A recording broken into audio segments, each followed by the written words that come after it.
on a seemingly ordinary day in Bat Trang, along the tranquil banks of the Red River in Hanoi, an unsettling discovery was made. At 12:30 p.m. 2023, a local fisherman called Mr. Dat and his wife, while navigating the waters, came across what appeared to be a mannequin's limb floating in the water. The gruesome reality set in as they realized they were looking at human remains, a dismembered leg floating eerily close to the riverbank of the Red River.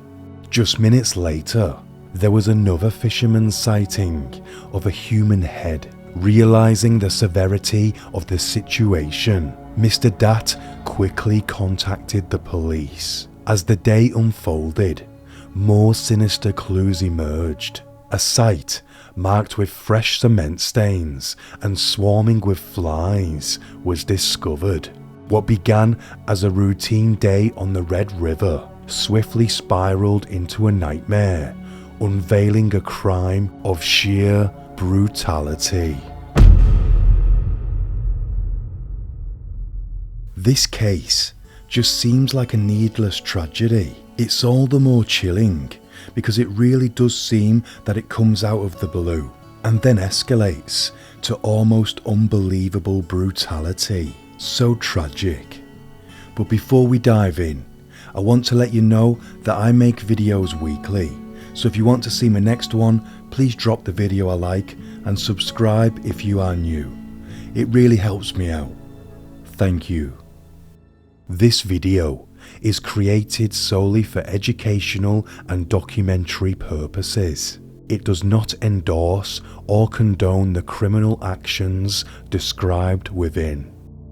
At the crime scene, specialized teams conducted a forensic examination of the body.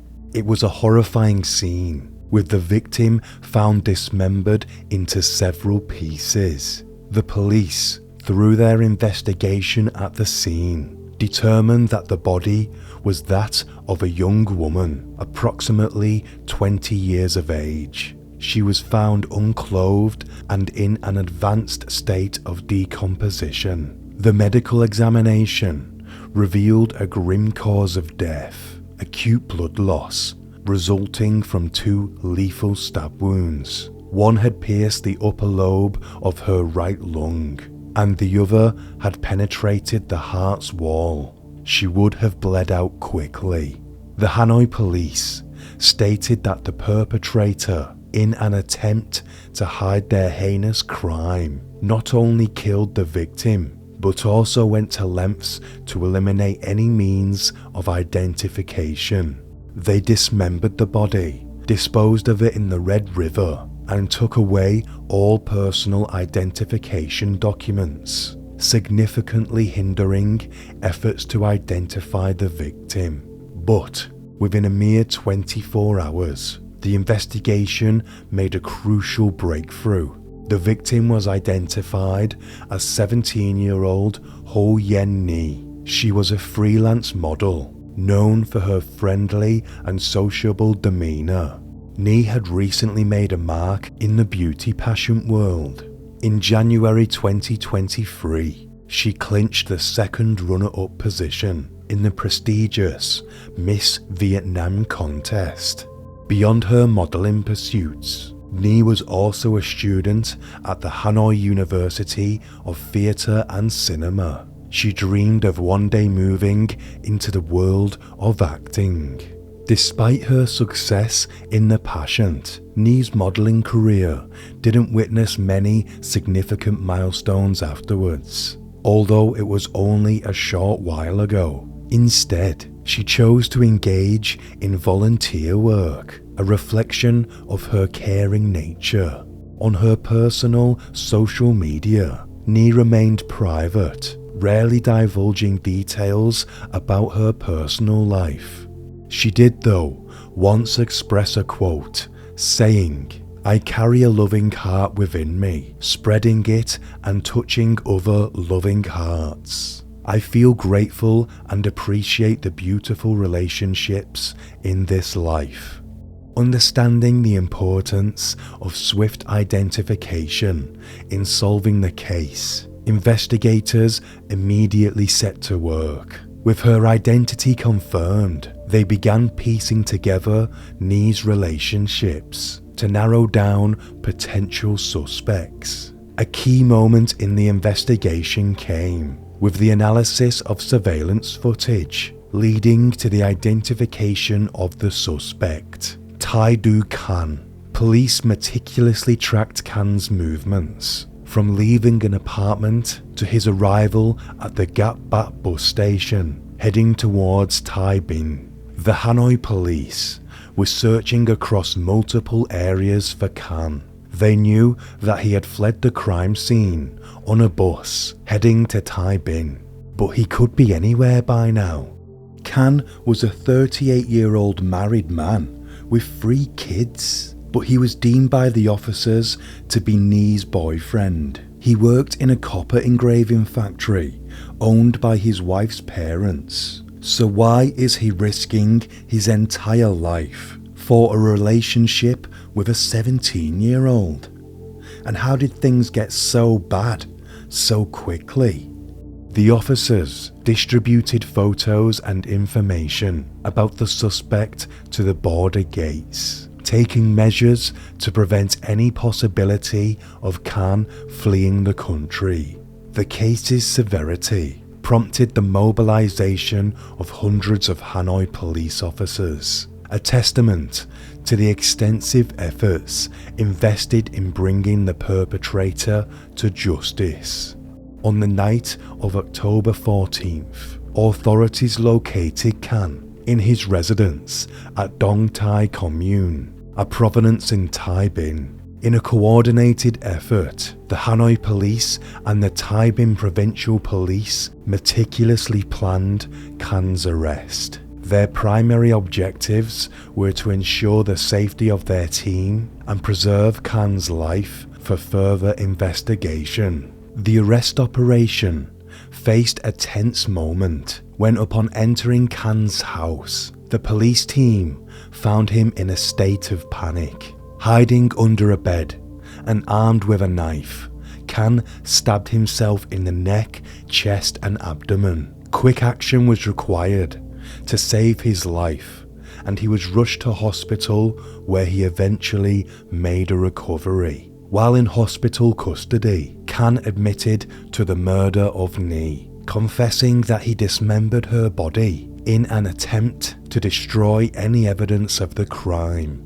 The Hanoi police chief revealed that the initial investigations had uncovered a financial motive behind the brutal act. It was discovered that the victim owed Khan a sum of 50 million VND, which is equal to just under £1,700, a debt she had failed to settle despite his repeated requests. This financial dispute was identified as a key factor that led to the tragic events. Khan's actions on the fateful night of October 10th were a chilling blend of premeditation and betrayal.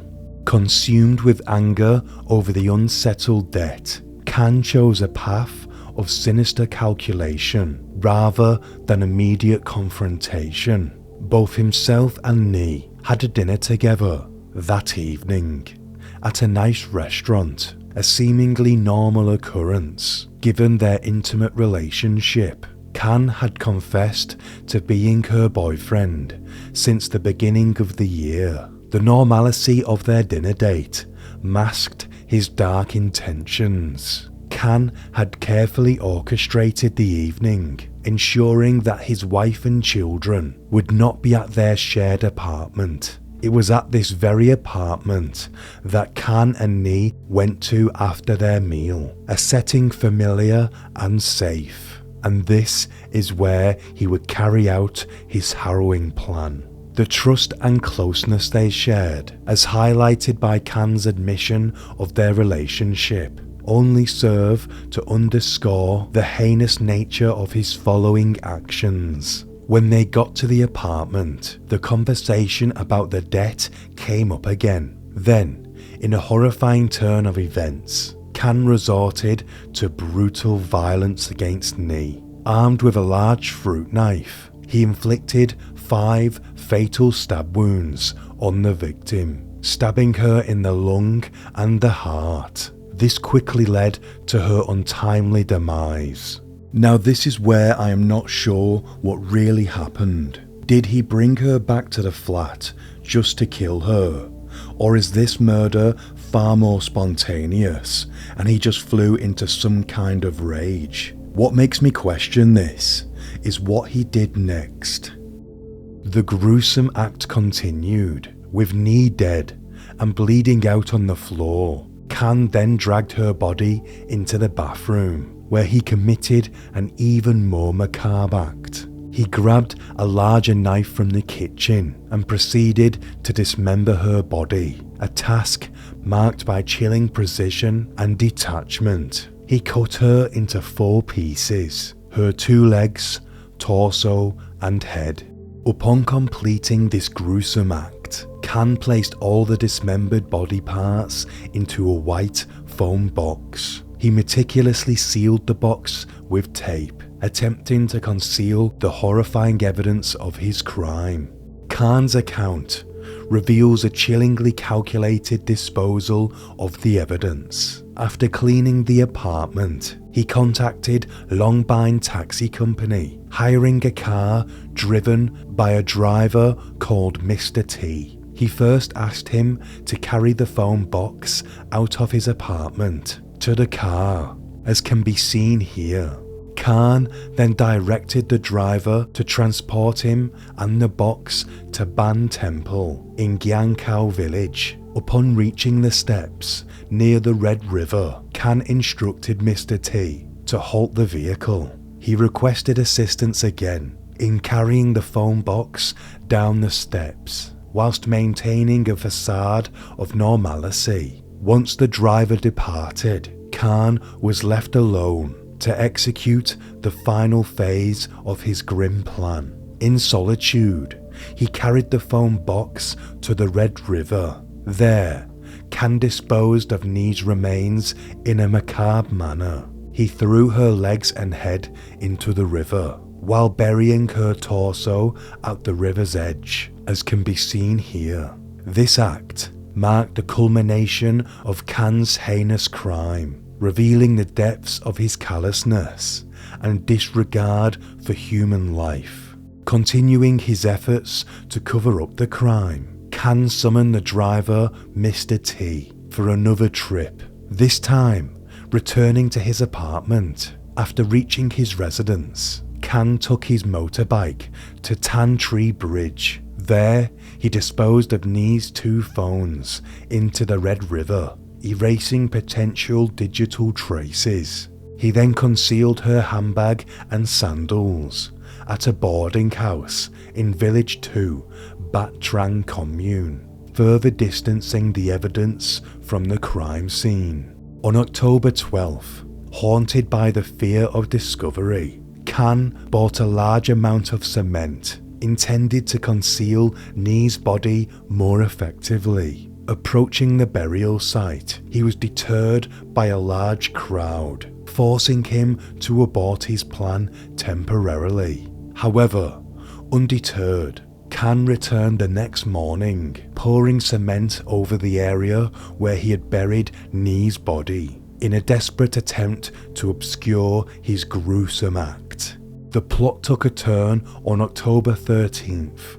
Upon learning that the police had uncovered the crime, Khan, realizing the closing net, fled to Tai Bin by bus, marking the start of his run from the law. Although it wouldn't last long, and he was shortly arrested whilst underneath his bed. On October 16th, Hanoi City Police prosecuted Ta Doi Khan for murder.